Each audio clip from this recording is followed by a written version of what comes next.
Shadow की खोज the mysterious forest story. Hello adventure lovers, आज मेरे पास आपके लिए एक इनक्रेडिबल कहानी है।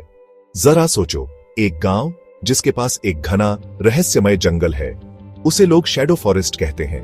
कहानियों में कहा जाता है कि जो भी अंदर जाता है कभी वापस नहीं आता।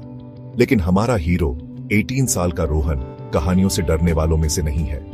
रोहन बहादुर और जिज्ञासु सच्चाई का पता लगाने का फैसला करता है। एक दिन वह अपने दोस्तों से कहता है, मैं शैडो फॉरेस्ट में जा रहा हूं और पता लगाऊंगा कि असल में हो क्या रहा है।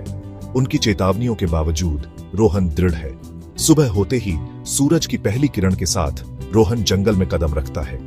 एक ठंडी हवा उसका स्वागत करती है और एक अजीब सी खामोशी छाई हुई है।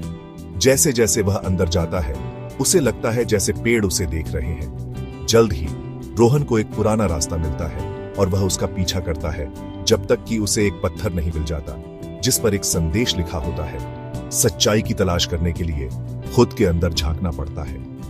उत्सुक होकर वह सोचता है कि यह किसने लिखा होगा। जंगल में और अंदर जाने पर रोहन को एक बड़े से पत्थर पर बैठे एक बूढ़े व्यक्ति का सामना करना पड़ता है।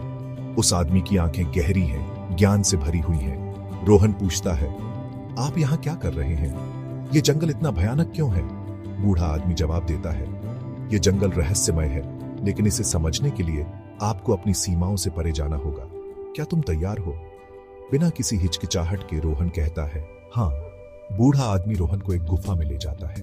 अंदर अंधेरा छाया हुआ है, लेकिन रोहन हिम्मत करके अंदर चला जाता है। उसे एक किताब मिलती है जिस पर एक संदेश लिखा होता है, डर मन का वहम है, इसे जीतने के लिए आपको इसे अपनाना होगा।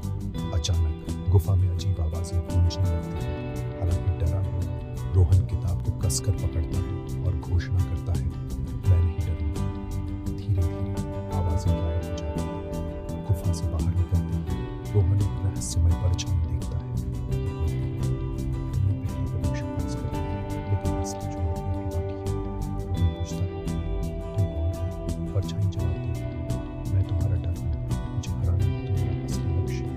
तब परछाई रोहन को शांत चेहरे को झीलती ले जाती है। जैसे ही वह पास जाता है, बचपन की यादें उसके दिमाग में छा जाती है। उसे उसकी पिछली गलतियों की याद दिलाती है। झील में परछाई कहती है, मुझसे बचने के लिए आपको अपनी गलतियों को स्वीकार करना होगा।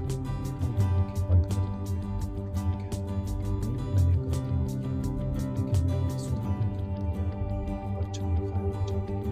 अंत में रोहन एक विशाल चोटी पर पहुंचता है। परछाई उससे कहती है, तुमने डर और अपराध पर विजय प्राप्त कर ली है, लेकिन अब तुम्हें अपनी सच्चाई का सामना करना होगा। चोटी पर एक दर्पण खड़ा है। इसमें देखते हुए रोहन बूढ़े आदमी को देखता है। उसे एहसास होता है कि बूढ़ा आदमी उसका अपना अंदरूनी ज्ञान है।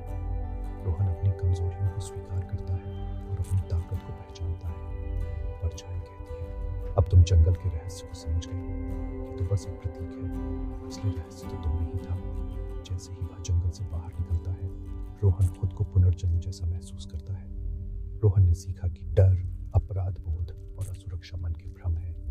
खुद के अंदर झांक कर और अपने असली स्व को स्वीकार करके हम किसी भी चुनौती से पार पा सकते हैं। याद रखें, सबसे बड़ी जीत खुद को बेहतर ढंग से समझना है। आज के एडवेंचर के लिए बस इतना ही दोस्तों। अगली बार तक एक्सप्लोरिंग करते रहें।